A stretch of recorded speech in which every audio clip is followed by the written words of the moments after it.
Hello, this is my Lord of the Rings Return to Moria World Tour for Campaign Part 1. Here I am at the doors of Durin in the Western Halls in Westgate. Here's my little Westgate guardhouse for 2 dwarves, unmanned because I don't want to sacrifice 2 of my dwarves just to man this.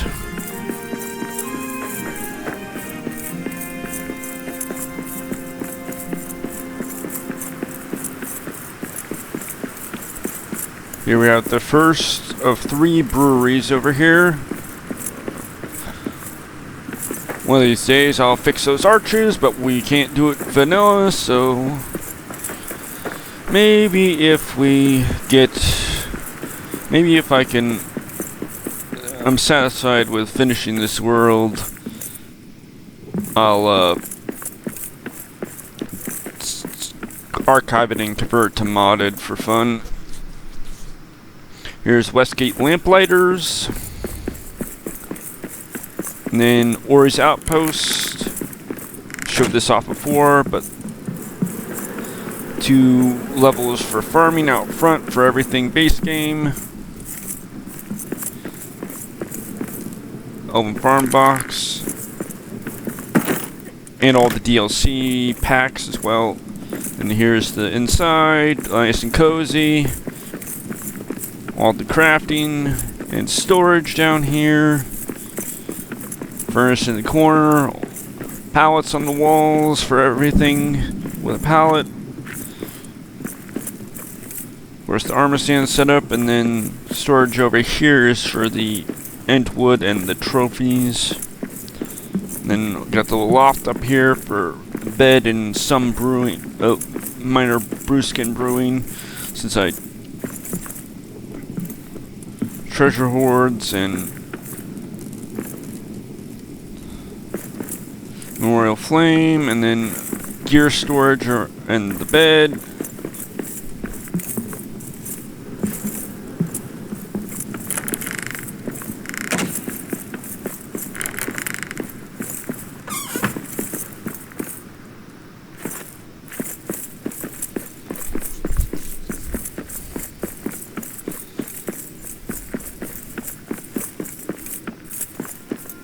Here we got this building.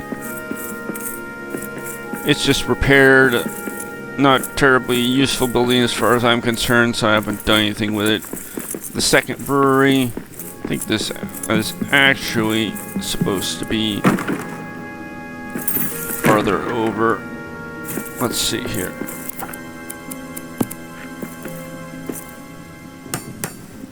Yep, that was indeed. I had a siege over here when I was trying to record this previously.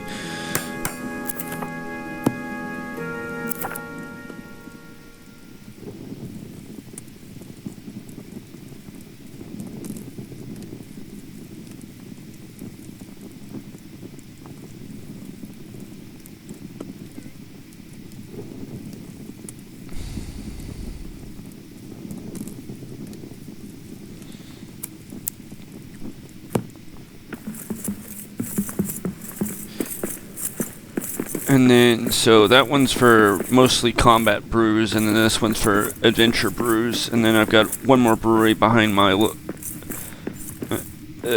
my tavern build over here. Don't like that building terribly, so I haven't, other than repairing it, I didn't do anything with it. Then here we got Westgate Ironsmiths and Westgate Iron Armorers here for all the iron gear, and got a Westgate Fletcher's around the corner here, and it's set up to do the miner's helmet for fun. Then I've got the hoof and anvil, of course.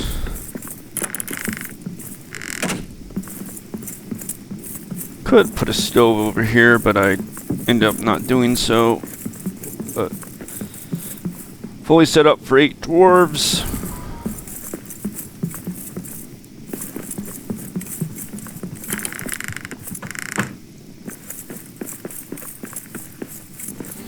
I've got two more things to show off before the Elven Quarter here in Westgate.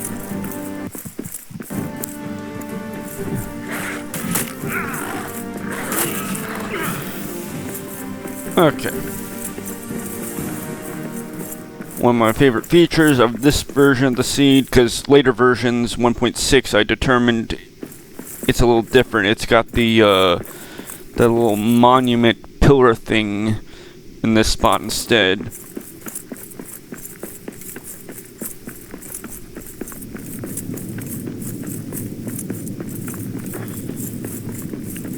But here's my one of my last builds over here. I've got Westgate Cranberry Farm. Ideally, I'd have more cranberries than just the default little plots lying around, but it's set up for 2 NPCs. There's a little delving, not manned because I don't really need it, but it's utilizing the delving efficiently, so it works. Ideally, I'd put more cranberries over here, and maybe even some oats for the heck of it, make it just a farm all around, but I get so many oats from several other delvings that it's not necessary. Though cranberries could definitely be helpful.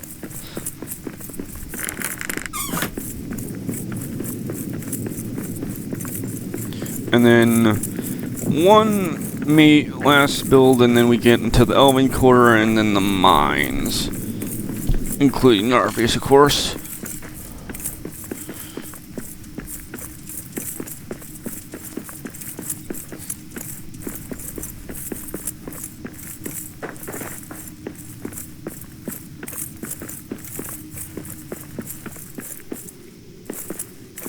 This is Westgate Sunyons. It's for bulk storage, but I also have bulk storage in my main base for the pack coats that never were. I repaired the other 2 buildings over here. This one's just I call it a cart barn, and that's just a shop. Then I walled off the entrance here to the Elven Quarter.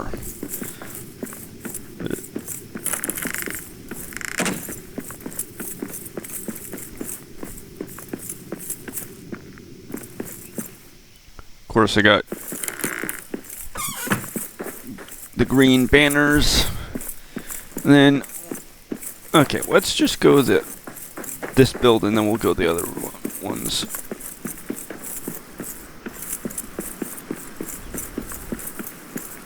I've been going that way, but maybe it'll be faster to go the other way.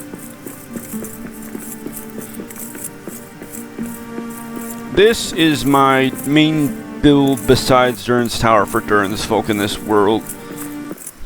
Since there's not... It's Elven themed, because it's called the Holland House.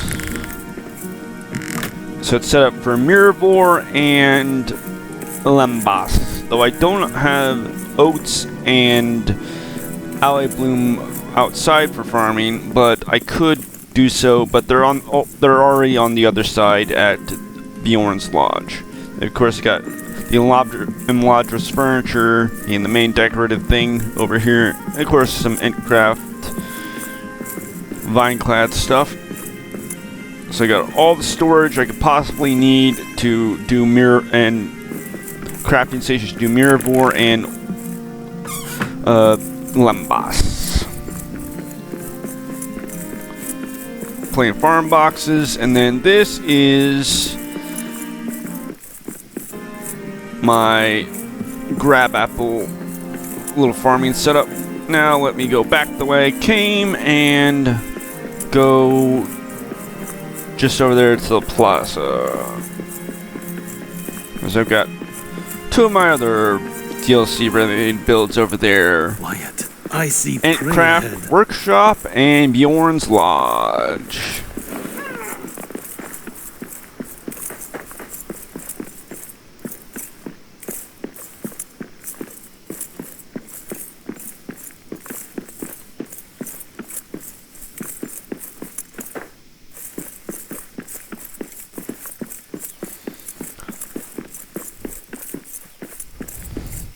This is one of the more builds I was very motivated to do. And my Elbrus Blessing statue is, of course, over here. But I got a welding spring out front, and then it's all decorated with Inkcraft related stuff, and it's got everything for Inkcraft crafting. Brew kettle and brew tank with wander keg and brew skins, of course, and all the storage for pretty much everything Inkcraft, and even some generic farming related stuff, just cause it's nice. It'd be nice to have it all in one place.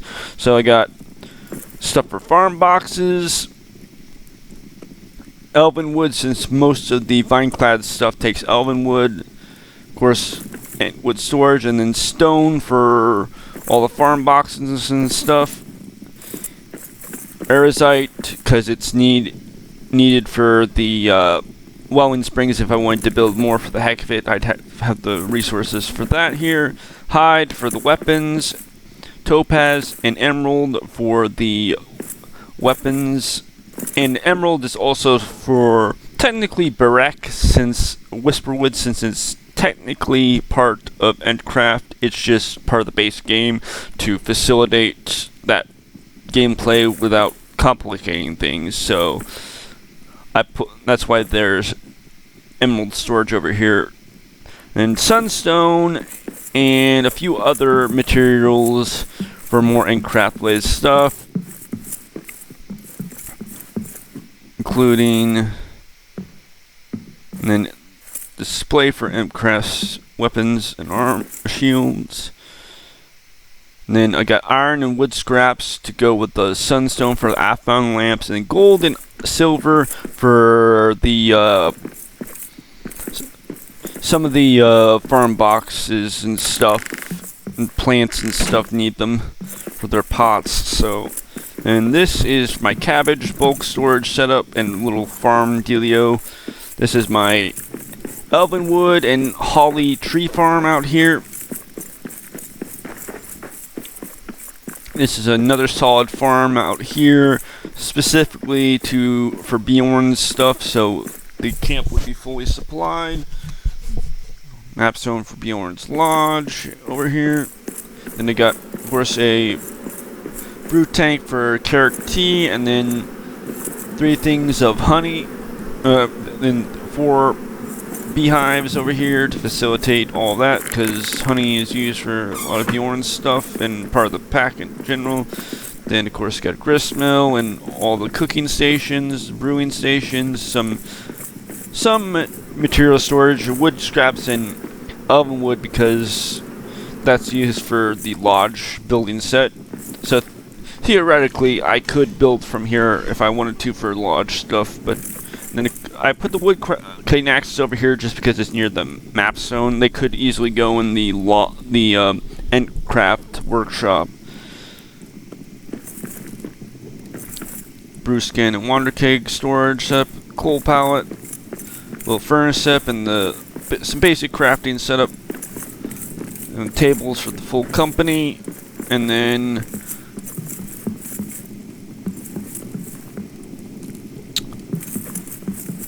arrangements for the full company, accommodations.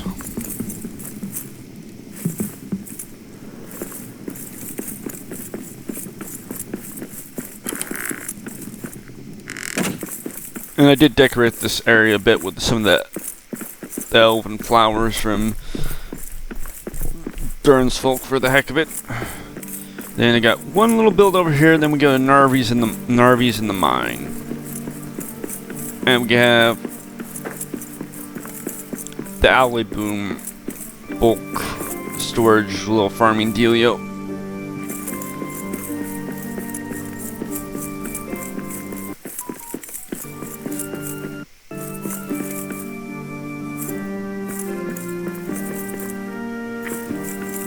Then here's Narvi's.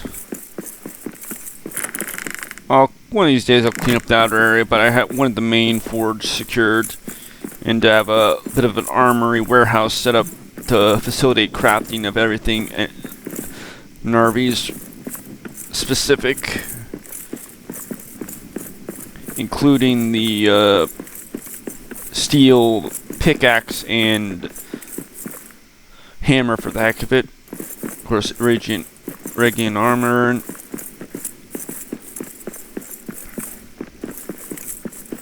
And decorated again with more of the elven flowers for fun. Now let's quickly pop into the mines of Moria to show off my delving.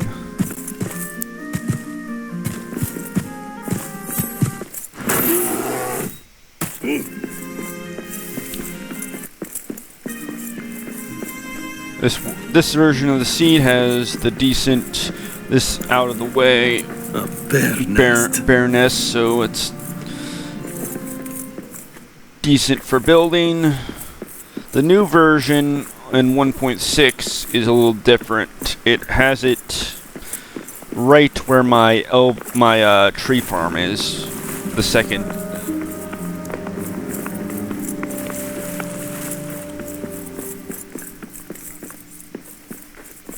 Now, let's quickly get through the mines. First of all, we're heading to the corner because we got one building to show off over there, then we can head back this way and down to the rest of it.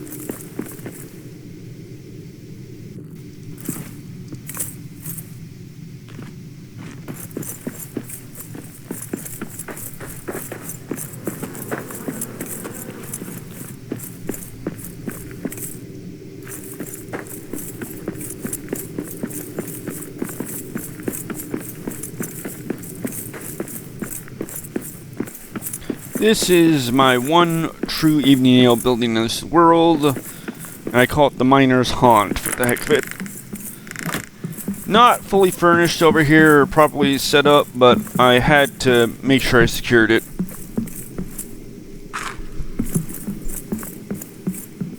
Since it's the awkward setup with it, with stuff with it getting buried in the wall a bit. But I had to fix it up at least and secure it.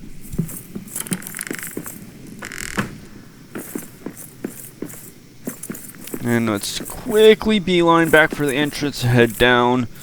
On the way down are two of those little farm buildings like I've had around here that are for mushrooms, I decided.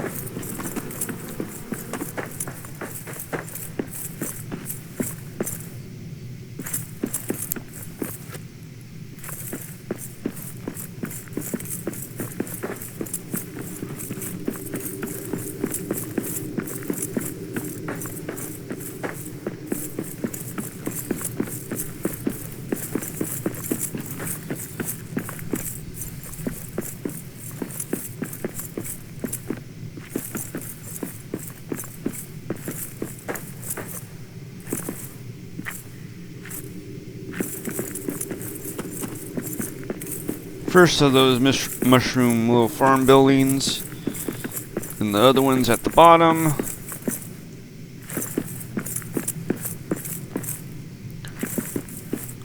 Could mine iron in this around the corner from the camp, so then the second mushroom building, and then copper can be mined over around this corner.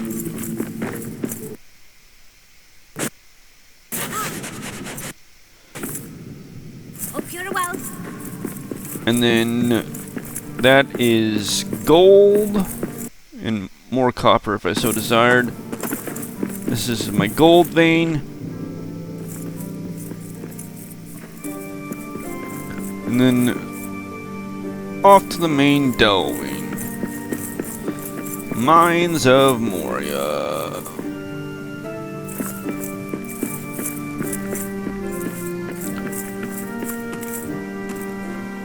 There's more iron there, but it's awkward. They mainly mine stone from that one stone there, so I decided not to use that vein. But here's the delve stone and the full delving inside Lone Eyes. Around the corner here, quickly before, so I can just, around the corner here this is the iron vein I prefer to mine, but I'm getting so much iron from the salvagers right now that don't need to have a mine iron, and that's literally the closest vein. They'll consistently mine that if I just put a vein marker there. They don't like mining this coal, but it's set up for it because it's the nearest coal. And then on the way to the Orc Town, and then inside Orc Town is silver and then tin respectively. And here's the delving outpost at Lone Eyes. Lone Eyes out. And these are for steel, silver, and gold.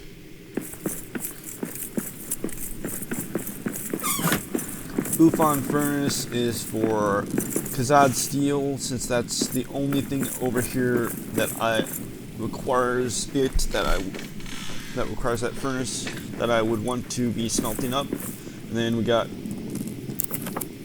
bronze and copper for those furnaces. Basically, since we get a straight stream, I just had them piecemeal smelt as I see fit with the metal worker over here now, which cut down my number of miners, but whatever. And of course, we got the full delving in here.